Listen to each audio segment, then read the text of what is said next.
I feel like we all have had that one friend who is way too clingy, the kind of person who will follow you around even after clearly trying to end the conversation and have some alone time.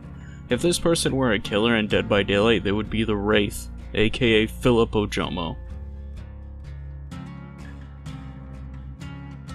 Philip Ojomo came to America with very little. No money, no family, nothing more than a hope for better things for himself. He was ecstatic when he got offered a job at a little place known as Auto Haven Wreckers. Now there was a little controversy with it being a small scrapyard where bribed cops turned a blind eye to some shady business, but Ojomo didn't care. He had been around the block in his homeland, and as long as he wasn't a part of it, he saw no evil. All he did was fix cars and crush the ones that he was told to crush. He was actually very good at his job, and he loved it until one day he noticed some blood come out from one of the cars. As he opened the trunk, he saw a young man who was gagged and had his hands tied together. He looked at Ojomo with panic-filled eyes, and Ojomo became a savior, freeing him. However, he didn't even make it 10 feet before Ojomo's boss caught him and slit the poor man's throat. Ojomo was furious, demanding answers. Ojomo's boss explained that he was an executioner of sorts, as almost every car he had crushed had a person in them. This was one of the many services his scrapyard provided for certain clients who needed people to disappear. Ojomo couldn't believe this and he snapped. He threw his boss into the crusher and let it slowly compress as only his head stuck out. Ojomo grabbed it and pulled his boss's head and spine out of his body, and then left, never to be seen again.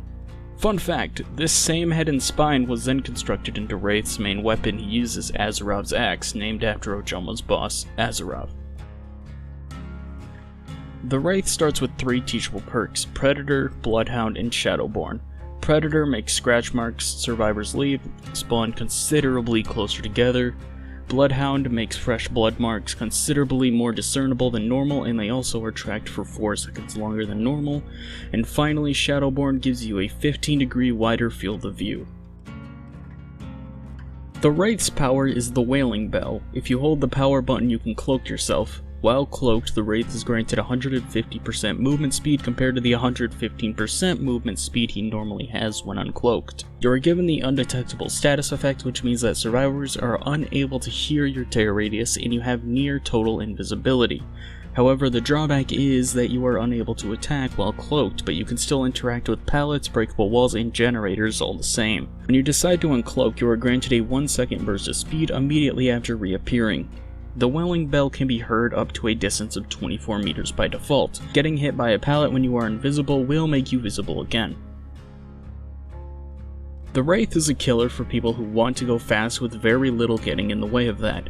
The Wraith's traversal is almost unmatched by any other killer. At the beginning of the match, you start cloaked, so just immediately go to the other side of the map to see if any survivors spawned there. If so, then you are in for a good time as you get into your first chase. As Wraith, you should almost always be cloaked unless you are going for a hit due to his insane speed. A simple strategy you can do with your 50% advantage in speed as the Wraith is to go to where a survivor is going and then block it like the bully you are. There's a pallet? Not anymore, there isn't. There's a window? Not sure what you mean.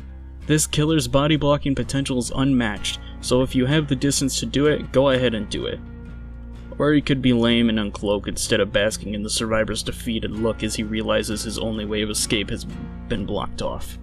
Endgame should not be much of an issue for you, with your cloaked speed allowing you to check both exit gates easily. The only issue I could find is if you're already in a chase with a survivor, but I don't think any killer can really be in 2 places at the same time, so that's a universal problem. Wraith is large and in charge. Use your body to your advantage, do not let his timid look fool you. The Wraith wants to be a bully like the top tier killers, so go ahead and block anything and everything you can to give yourself an advantage.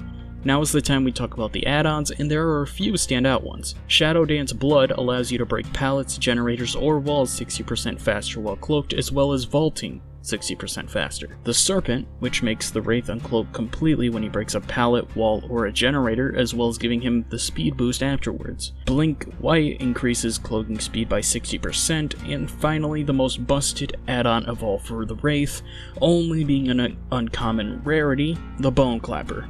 This add-on makes it so that the survivors can no longer discern the Wailing Bell's distance or direction, meaning that survivors hear you uncloaking from any distance, making survivors fall into a sense of paranoia as they are unsure whether or not you are actually around them. This add-on seriously is amazing for Wraith, and yet I don't see it used all that often. For a beginner perk build, I'd say Jolt, Spies from the Shadows, Sloppy Butchers, and Fearmonger is a good start.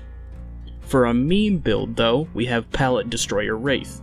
For perks we have Brutal Strength, Spirit Fury, Enduring, and finally Dissolution. We will be bringing Shadow Dance Blood and the Serpent so we can break pallets faster and immediately uncloak afterwards. And finally an offering to the Gideon Meat Plant as it has the most pallets in the entire game. With that being said, Wraith gets a B tier, as he is incredibly simple once you learn his flowchart, but he is still very fun to play. With that being said, this has been Floored Beef, and we will end it with Wraith's Mori, Nice Guy Rage.